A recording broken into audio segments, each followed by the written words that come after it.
Well, hello, my leadership friends. This is J. Scott Cotton, and you're tuned in to another wonderful Lead Right podcast with J. Scott Cotton. I'm excited that you have decided to join me another week. To our wonderful listeners, thank you all so much. To those of you who will be viewing on YouTube, thank you so much. Make sure that you subscribe and hit the bell icon so you can make sure you get all of the notifications when I do go live. I think today is going to be a very great topic today. As you know, I'm always open to you all making suggestions about topics you want me to discuss so we can all lead right. And I had this topic come to me, and basically, it was really about how to lead persons that you know personally. And I want us to discuss that today. I think it's important that we understand how we manage that. How do we really begin to manage those relationships that we have, that we're friends with? So we're going to talk about that. How to manage, how to lead a person that I know personally. Well, here it is. First of all, please understand it is very uncomfortable and it can be very difficult to do that. It can be very uncomfortable and very difficult to do that on both parts, on your part as well as the person that you know personally. It can be extremely, extremely, extremely uncomfortable. But I do believe and I do know that there are some ways that you can manage that where it becomes very healthy for you and very healthy for the other individual. And we're going to talk about today. I personally have been in this place before where I've gotten promoted, and because of the way I am designed, I am very relational. I love people. I love being around people. I love meeting people. I love talking to people. I love building healthy relationships with people. And in doing so, I've been promoted to the place of now having to be their leader. And the question then becomes, so you're leading me now, you're my boss, you're my leader. And it can become very uncomfortable. I think the reason why it becomes uncomfortable because as leaders, we understand what our responsibilities are to those that we lead. We clearly understand, or we should understand what our responsibilities are. And those responsibility is not just to execute the vision and the mission of the organization, but remember, leadership is about influencing people, and leadership is a journey that we take people on. And it is our responsibility to also be able to develop other leaders. And in doing that, there comes something that I don't think we really like to hear this word often. It's called accountability. I now have to hold you accountable to the structure, to the culture, to the policies and procedures of the organization. And this is where it becomes uncomfortable when you're now having to lead that person that you know personally, right? You now have to hold them accountable. You may have to correct their behavior. You may have to reprimand them for something. I can tell you that in doing that, it becomes challenging. And I think the challenge becomes this: you don't want to destroy the relationship that you've taken time to build. You built that relationship. You've done some things, perhaps, dinner, lunch. Your family have gotten to know each other. You've built a great, great relationship with this individual, but now you have to hold them accountable. And I want to be able to give you some tips. Remember, lead right is about motivating, inspiring, and equipping you to lead right. First of all, the motivation is you are the leader. Congratulations. Kudos to you that someone saw something in you and they felt like you would be the best person for that. And you are the best person for that. You were promoted to this leadership role because you demonstrated what it takes to be a great leader. And never forget that. Never let that die. Never downsize your leadership, your capacity to lead. Maintain that every day, no matter who you have relationship with. You have a standard that someone in your organization took notice of and decided that you would be a great leader for the organization. Don't dumb down. Don't dumb down. And that happens a lot. That happens a lot. A lot of times, we go into our leadership roles and we begin to dumb down our leadership role because we don't want to destroy those relationships. We don't want to hurt those individuals. We don't want to lose that friendship, right? But you got to maintain your standard. You got to keep your capacity. You got to maintain your leadership excellence around everyone, no matter what. Listen, a part of my leadership assignments in the earth is I'm the executive pastor of my church. I'm the executive pastor of my church. So I have a wife there. I have a mother there. I have some friends there, right? But I'm their leader. I'm their leader. So when I became executive pastor, I understood that I couldn't dumb down. This was an opportunity for me to really shine in my leadership excellence, right? To be able to do the things that my church wanted and needed me to do. Now, don't want to hurt anyone's feeling, don't want to cause tension in any relationship. So I want to be able to equip you today with some tools that I think can help you. And I'm going to give you a few today, and I may follow up on this particular topic next week. All right. So here's the first thing. If you have a great relationship with this person, y'all go out to eat, y'all do things together, y'all go shopping, go to the games together, do those type of things. Here's the first thing I want to equip you with. Have a meeting with, well, I don't want to say meeting, so let me change that. Have a conversation with them. Okay, have a conversation with them. You sit down with that person and you discuss, you discuss your now role. You discuss that role. You discuss, what is required of you. What is the new responsibility you have? Listen, if you know them, they know you. They know your heart. They know you love them. They know you all are great friends. Share with them, one, that you have this responsibility. You have this assignment. You've been placed here for a reason. And two, if it's something that you was inspiring to be or position you went after, you wanted it. Remind them of that. I'm sure that somewhere in that relationship, you share with them your aspirations, right? You share with them your aspirations.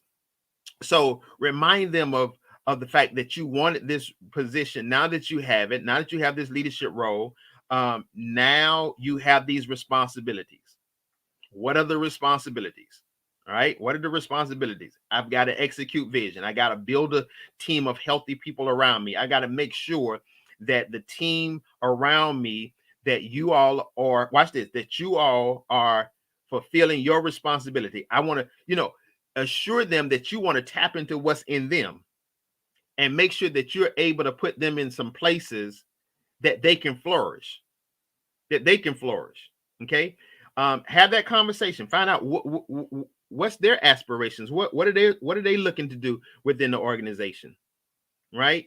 And then begin to give them your heart, that you believe that they can do it, and that you would help equip them, and that you would motivate them, and you would inspire them, motivate, inspire, and equip them to be able to fulfill their dreams. So that's the first thing. That's the first tool I want to give you today on this topic. Have a conversation with them. I did that. I did that with my mother. I did that with my wife. I'm now executive pastor. Here's my responsibility. Here's my responsibility. Okay. And then out of that conversation, or within that conversation, I may say, set some boundaries. Set some boundaries. Listen, before we were friends, there might have been certain names that you shared, or you called me. Can't do that anymore. Not in the workplace. Okay. Not in the workplace, not in the organization. I can't be your boy. All right. Can't be your boy now. Not here. When we clock out and when we, when we have that free time and we're away from the office, absolutely. You can call me boy, you can call me, Junebo, you can call me, whatever name that is that you have for me. But in the workplace, the standard of the organization and the culture of the organization, this is what is required. Okay. This is what is required. This is the boundary. Again, I had to do that. Okay. So in that conversation, set some boundaries. Set some boundaries. The other thing is ensure them that you're still the same person. You just have this new responsibility. Assure them, because I think one of the things that happens when we get promoted in the organizations and with people that we know, they think it's going to change us. They think it's going to change us. Oh, you're going to change now, or you're going to be this, or you're not, you're not going to be, you're going to be too good to be around me, and all this. Assure them you're the same person. You still like the same things. Okay, assure them of that. Nothing is going to change. Keep that before them. Let them know that you are going to be the same person. Nothing is going to change. Okay, nothing is going to change. Here's the third thing that I think would be helpful too. Share with them their opportunities. Share with them their opportunities. Share with them their opportunities. And let them know that as their friend, you're there to support them. You're there to support them. Okay, you're there to support them, and all this kind of falls up under conversations and what to do. So I think today I just deal with some tips of how to have this conversation, how to have this healthy conversation, because I think it's going to be very, very important that you're able to do just that. Okay, that you're able to do just that, because I think a lot of times, again, the relationships grow tension, or tension grows in the relationship, because we don't have that healthy approach to how we're going to manage the new relationship. And it's not really the new relationship, it's really just the new responsibilities. It's really the new responsibilities. So when I look at what was submitted to me, how uncomfortable it is having to lead someone that I once knew, it can be very uncomfortable. Okay, it can be very uncomfortable. This is what I said in the beginning. It can be very uncomfortable. However, there is a way to manage that where it doesn't become uncomfortable to the point the relationship becomes scarred. Because here's what I believe. And remember, I said I'm very relational. I believe that every relationship I have should be a relationship that motivates me and supports me as I go after my dreams. I believe that. I believe that every relationship I have is designed to help me to become everything I'm supposed to be. I believe every relationship I have is designed that I may be effective in my leadership. And that's not saying that all of the relationships are great relationships. You can learn a lot from relationships that you have tension with. Okay. But it's how you look at it. It's the lens in which you see. I just believe that every relationship that I have, whether it's what I would consider a healthy relationship or a relationship that has tension, I believe all that helps me, and it helps me to be effective. This is a great opportunity, my leadership friend, for you to discover how to lead right through relationships that you once had that you now lead. Okay.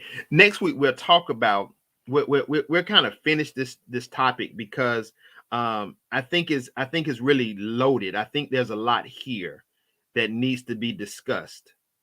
Okay, there's a lot that needs to be discussed, and I want to make sure that I don't rush through it.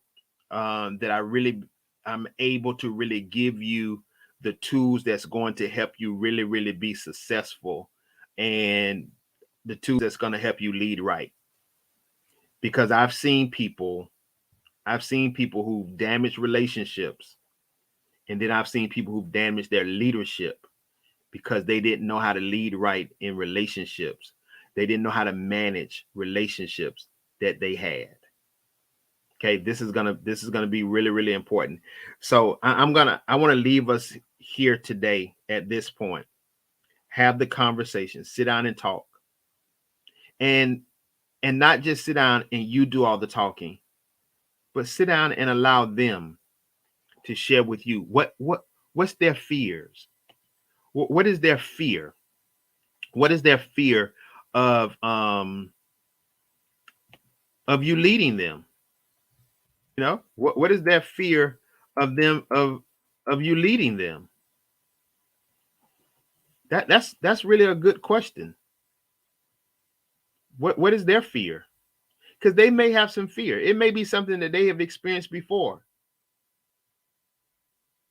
You know, so you want to be able to find out from them, um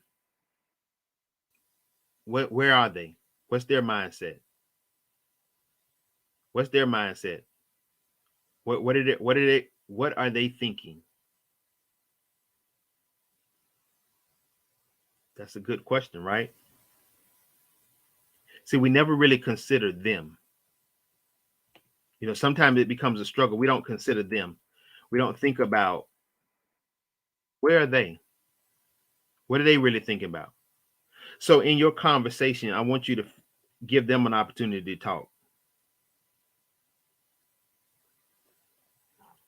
right? No, seriously, think about it. Think about it. Where are they in this? You know, where are they? How are they feeling? So, how how to manage leading a person that I know personally? That's the question. That's what we're going to tackle. Listen, thank you all so very much today, for listening in. Thank you. Listen, I really want you all to share. I really want you to share this with other people, because listen, leadership is not just about you being connected to an organization and you're leading that organization. I'm telling you, if you allow yourself to grow in your leadership, then every area of your life would be more effective. Because again, the first person you lead is yourself. Yeah, you're the first person you influence every day. Before you influence anyone else, you influence yourself. But there's a way to do that where even you remain healthy. Okay. So share this with other people. Invite persons to become a part of our community. I really want to make sure that that we're growing.